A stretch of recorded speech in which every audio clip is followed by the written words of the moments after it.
Είμαι ο Δημήτρης Παπαζημούρης από το blog σύγχρονης αστικής μαγειρικής Κουτσίνα Καρούσο και λατρεύω το πραγματικά καλοφτιαγμένο σπιτικό φαγητό. Έχω ταξιδέψει πολλές φορές στην Ιταλία και εδώ και 20 χρόνια έμαθα να κάνω ιταλικό ριζότο σπίτι μου.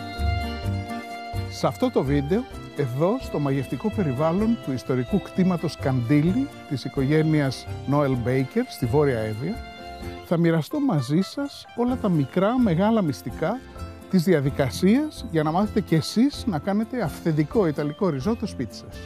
Και πιστέψτε με, είναι πάρα πολύ απλό.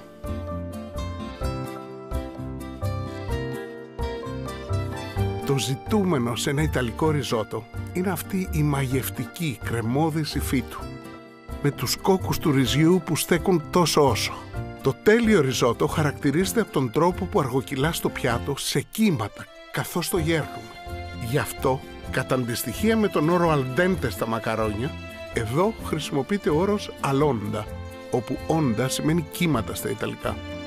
Το ριζότο δεν είναι ένα πιλάφι ή απλά ένα πιάτο με ρύζι. Καμία σχέση. Είναι ένα κλασικό ιταλικό πιάτο που γίνεται με πολύ συγκεκριμένους κανόνες, πολύ συγκεκριμένα υλικά και αυστηρή αλλά απλή μεθοδολογία. Στην Ιταλία υπάρχουν εκατοντάδες συνταγές για ριζότο. Όλες όμως έχουν κάποια κοινά χαρακτηριστικά στα υλικά και πολύ συγκεκριμένα στάδια στη μεθοδολογία. Κάποια υλικά είναι απαραίτητα σε κάθε ριζότο.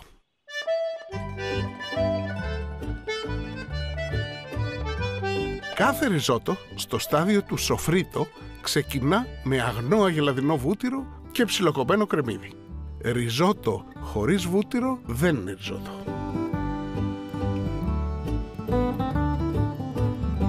Στο ριζότο χρησιμοποιούμε ειδικό ρύζι με υψηλή περιεκτικότητα σε άμυλα, από ποικιλίες όπως το αρμπόριο, το καρναρόλι και το βιαλόνε νάνο.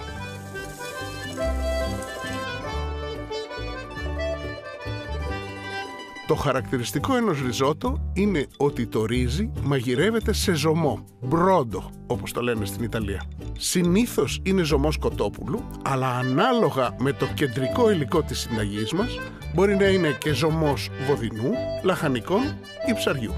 Πάντα μαζί με το ζωμό χρησιμοποιούμε και ένα ποτήρι κρασί.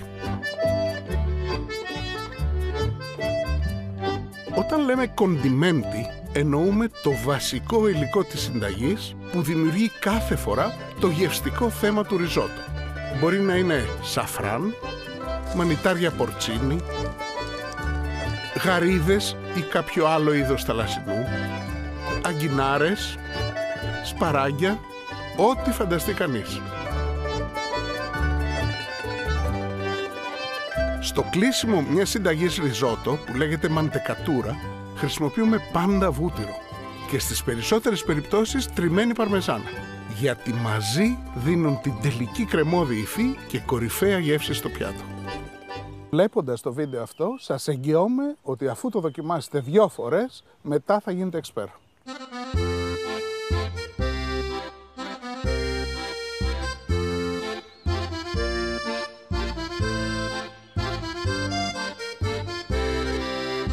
Είμαστε εδώ με τους συνεργάτες μου, τη Σόφη και τον Μανώλη, για να κάνουμε 3 διαφορετικά ριζότο, ακολουθώντας ακριβώς την ίδια διαδικασία σε όλα τα στάδια, μόνο που η Σόφη θα κάνει ριζότο μιλανέζε με σαφράν, ο Μανώλης θα φτιάξει ριζότο με πορτσίνι που τα βλέπετε εδώ και εγώ θα κάνω ένα διαφορετικό ριζότο με γαρίδες και ένα μίξ από κάποια λαχανικά.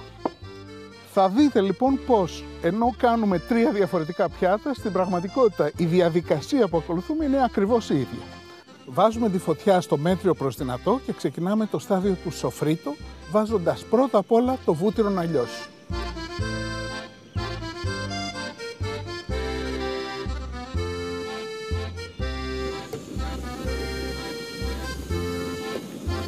Στη δικιά μου περίπτωση που θα κάνω με θαλασσινά, θα κάνω μια μίξη του βούτυρου με λίγο λάδι. Συνήθως χρησιμοποιούμε μόνο βούτυρο. Σε κάποιες περιπτώσεις όμως μπορούμε να χρησιμοποιήσουμε και ελαιόλαδο, πάντα όμως μαζί με βούτυρο. Προσθέτουμε το κρεμμύδι και σοτάρουμε μέχρι να καραμελώσει λίγο. Μην το αφήσουμε να καεί. Ψιλοκομμένο κρεμμύδι. Και αυτό τώρα θα το σοτάρουμε γύρω στα 2 με 3 λεπτά να μαλακώσει. Αυτή η διαδικασία λέγεται σοφρίτο, γιατί σοφρίτο στα Ιταλικά σημαίνει το σοτάρισμα. Με το που τελειώνει το σοτάρισμα του κρεμμυδιού, δυναμώνουμε τη φωτιά και ρίχνουμε το ρύζι. Σοτάρουμε το ρύζι για περίπου 1 λεπτό, ανακατεύοντας συνέχεια, και μετά προσθέτουμε μια κουτάλα με τον μπρόντο, το ζωμό μας. Την αφήνουμε να απορροφηθεί και να εξατμιστεί και μόλις το ρύζι μας διψάσει, προσθέτουμε την επόμενη. Έτσι, με αυτή τη διαδικασία αργού βασανισμού, το ρύζι μας θα βγάλει σιγά σιγά τα άμυλά του και θα δημιουργήσει στο τέλος αυτή τη χαρακτηριστική κρεμώδη υφή του ριζότου σας. Αυτό κατά σύμπτωση επαναλαμβάνεται ενδεικτικά περίπου 17 φορές. Το νούμερο 17 είναι εμπειρικό, μην το πάρετε σαν θέσφατο, γιατί παίζει ρόλο και η ποσότητα και η ποικιλία του ρυζιού, το τηγάνι σας, πόσο ζωμό παίρνει η κουτάλα σας κτλ. Αλλά σε γενικές γραμμές, περίπου 17 κουτάλες ζωμού και περίπου 17 λεπτά χρειάζονται για κάθε ριζότο από την αρχή ως το τέλος του. Η διαδικασία αυτή χρειάζεται εσάς από πάνω. Να ανακατεύετε κάθε τόσο και να προσθέτετε σταδιακά τον μπρόντο, το ζωμό, και αυτή είναι που θα κάνει το σπιτικό ριζότο σας καλύτερο από κάθε εστιατόριο. Στη διάρκεια της διαδικασίας, το βασικό μας, το κεντρικό μας υλικό θα μπει σε διαφορετικά στάδια. Στις γαρίδες που βάζουμε θα δείτε ότι θα τις βάλουμε στα τελευταία 2 λεπτά πριν είναι έτοιμο το ριζότο, γιατί οι γαρίδες καταστρέφονται γευστικά και σκληραίνουν αν μαγειρευτούν περισσότερο.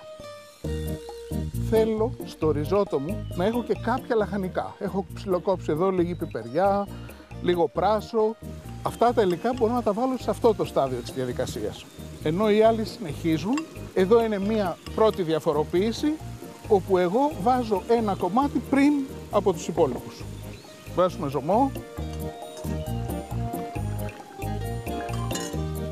Καθώς βλέπουμε να αρχίσει να χυλώνει το ριζότο, γύρω στο 8ο λεπτό της διαδικασίας, ρίχνουμε και το κρασί. Ωραία. Στις περισσότερες όμως περιπτώσεις, το βασικό υλικό μπαίνει περίπου στο 10ο-14ο λεπτό, εκεί που έχει αρχίσει το χύλωμα του ρυζιού και η διαδικασία μαγειρέματος γίνεται λιγότερο βίαια, έτσι ώστε να μην το καταστρέψει αν είναι γευστικά ευαίσθητο. Το σαφράν που χρησιμοποιούμε εδώ για το ριζότο μιλανέζε το προσθέτουμε λίγο μετά το αρχικό χύλωμα. Βλέπετε ότι για να μπορέσει το σαφράν να βγάλει γεύση, χρώμα και αρώματα δεν ρίχνουμε κατευθείαν τους τίμονες μέσα στο ριζότο. Αλλά τους έχουμε βάλει μέσα σε ένα σφινάκι με ζεστό νερό για τουλάχιστον 15 λεπτά, ώστε να βγάλουν τα λεπτά αρώματά τους και να τα μεταφέρουν σε όλο το ριζότο μέσα από το υγρό. Αντίστοιχα, στο ριζότο με πορτσίνι που βλέπετε εδώ, ακολουθήσαμε την ίδια ακριβώς διαδικασία και προσθέσαμε τα πορτσίνι που επίσης μουλιάσαμε σε καυτό νερό μαζί με το υγρό τους περί τα 5 λεπτά πριν το ριζότο μας είναι έτοιμο. Όσο δηλαδή χρειάζονται μαγείρεμα τα ίδια τα πορτσίνι. Το πιο ευαίσθητο υλικό που είναι οι γαρίδες μπαίνουν στο τέλος. Έτσι λοιπόν ήρθε η ώρα να βάλω εγώ το υλικό μου, βάζω τις γαρίδες μου για να πάρουν χρώμα. Μετά την πρόσθεση του κοντιμέντι, του βασικού υλικού δηλαδή, η διαδικασία πρόσθεσης μπρόντο, του ζωμού και του συνεχούς ανακατώματος συνεχίζεται όπως και στην αρχή. Κάποια στιγμή, περίπου μετά τα 15 λεπτά του μαγειρέματος, θα δείτε το ρύζι να μοιάζει αρκετά χυλωμένο. Οπότε τότε θα πρέπει να αρχίσετε να το δοκιμάζετε.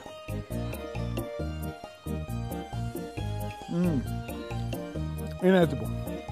Τώρα, αυτό είναι λίγο θέμα πείρας να βρείτε την κατάλληλη στιγμή, αλλά χοντρικά. Στα 16 λεπτά θα σας έχει μείνει περίπου 1 κουταλιά ζωμός και οι κόκκι του ρυζιού θα στέκουν ευχάριστα στο κέντρο τους, ενώ εξωτερικά θα είναι μαλακοί. Τότε λοιπόν σβήνουμε τη φωτιά και ξεκινάμε τη μαντεκατούρα. Το κλείσιμο δηλαδή της συνταγής του ριζότου, ανάλογα με τα υλικά τα οποία έχουμε στη συνταγή μας. Με το τηγάνι εκτός φωτιάς λοιπόν, ρίχνετε την τελευταία κουταλιά μπρόντο και προσθέτετε το βούτυρο. Ανακατεύετε καλά, μισό λεπτό, και προσθέτετε την παρμεζάνα στα 2 ριζότο τα οποία δεν έχουν θαλασσινά, συνεχίζοντας να ανακατεύετε. Στο ριζότο με τις γαρίδες, όπως και σε κάθε ριζότο με θαλασσινά, δεν θα βάλουμε παρμεζάνα, αλλά μόνο το βούτυρο, δεδομένου ότι η παρμεζάνα θα καπελώσει όλες τις λεπτές γεύσεις και έτσι δεν ταιριάζει με τα θαλασσινά. Βλέπετε τώρα πόσο κρεμώδης είναι πλέον η υφή και πόσο λαχταριστό μοιάζει. Τελειώνεται με λίγο τριφτό πιπέρι από πάνω.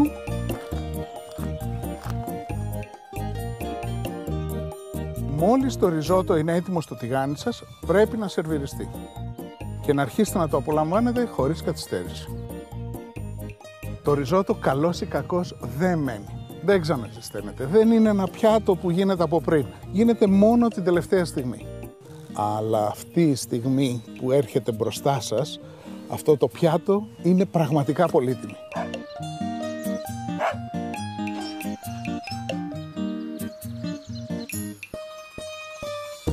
Όπως είδατε, όλη η ιστορία με το ριζότο είναι να ακολουθήσετε μια πολύ συγκεκριμένη μαγειρική διαδικασία και να χρησιμοποιήσετε τα σωστά υλικά όπως σας τα δείξαμε.